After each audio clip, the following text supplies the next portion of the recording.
ये कहानी है एक गांव की, जहां एक किसान और उसकी बीवी राधा एक पुरानी कोठी में रहते थे। किसान को अमीर बनने का जुनून था, लेकिन हर कोशिश के बाद भी वो बन नहीं पा रहा था। उसके इस सपने ने उसे अंधेरे की गहराइयों में धकेल दिया। देखिए कैसे उसकी लालच उसे उसके अपनों से दूर कर देती है। सुबह का वक्त होता है।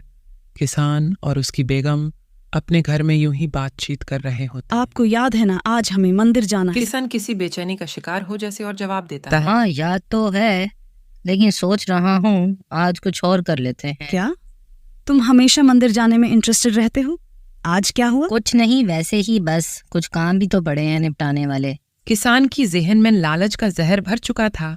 उसे उस साधु की बातें याद आ रही थीं, जिससे वो कुछ दिन पहले ही अपने गांव के बाहर मिला। फिर एक दिन किसान साधु से मिलने जाता है। साधु का ठिकाना एक जंगल के बीचों बीच होता है, जहां हर तरफ खामोशी छाई हुई है।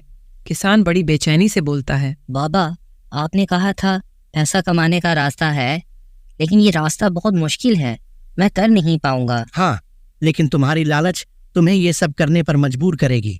बस एक अपने का खून कर दो, फिर देखना पैसा ही पैसा बरसेगा। किसान दिल में डर और लालच के साथ धीरे धीरे बोलता है, लेकिन किसका खून? क्या मेरी बीवी राधा? जो तुम चाहो वो तुम्हारा हो जाएगा, बस ये कुर्बानी दे दो। लो, इस छुरी से तुम्हें अपनों का खून करना होगा। साधु की बातें किसान के दिल में बस गई थीं। अब उसके इरादे उसको उसी रास्ते पर ले जा रहे थे जहां से वापसी मुमकिन नहीं थी। रात का अंधेरा। किसान अपने कमरे में अकेला बैठा है। राधा सो रही होती है।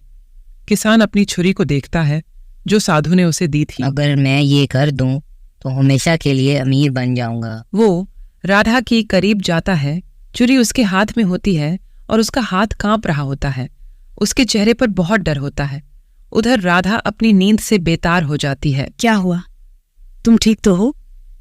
हाँ ठीक हूँ, तुम सो जाओ। किसान के ही हाथ कांप रहे थे, लेकिन उसकी लालच उसे अंधा कर चुकी थी। वह अपनी बीवी का कातिल बनने को तैयार था। किसान छुरी को राधा के गले में लगाता है और उसकी जान ले लेता है। राधा एक चीख के साथ खामोश हो अब जाती है। मैं इसे बाहर तो ले जा नहीं सकता।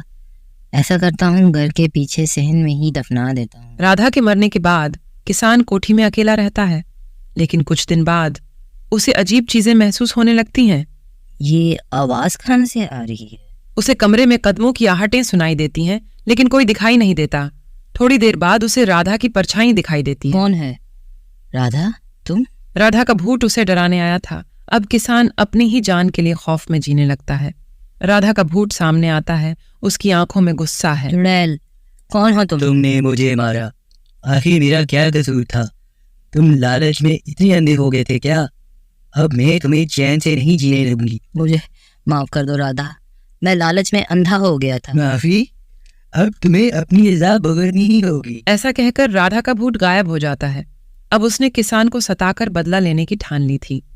किसान अपने गांव के पंडित जी के पास जाता है और उन्हें सारी बात बता देता है। पंडित जी, बचा लो मुझे, राधा का भूत मुझे परेशान कर रहा है। तुमने पाप किया है, अब उसका भुगतान तो तुम्हें करना ही पड़ेगा। किसान और घबराए हुए कहता है, तो क्या राधा मुझे कभी माफ नहीं करेगी? जब तक तुम अपने पाप की सजा पा नहीं लेते, उस आत्मा को चैन नहीं मिलेगा।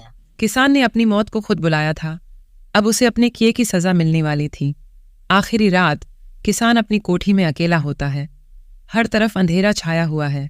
राधा का भूत फिर से सामने आता है, इस बार और भी ज्यादा गुस्से में। तुमने सोचा था कि तुम बचे ही रहोगे, मैं तुम्हें कभी चैन से जीने नहीं दूंगी। अब राधा, प्लीज मुझे माफ कर दो, मैं अपनी गलती को समझ गया हूँ, मेरे से बहुत बड़ी भूल हुई है। माफी? तुमने मुझे मारा, अपनी ही बीवी को मारा, अब तुम्हारी बारी है। राधा का भूत किसान को पकड़कर एक खाली कमरे में खींच ले जाता है। किसान चीखता रह जाता है, लेकिन कोई उसकी आवाज नहीं सुनता। किसान अपने ही हाथ से अपनी तबाही लिख चुका था। अब उस कोठी में सिर्फ उसकी और राधा की चीखें घूमती हैं। यह कहानी यह सबक देती है कि लालच और पाप का अंजाम हमेशा बुरा होता है।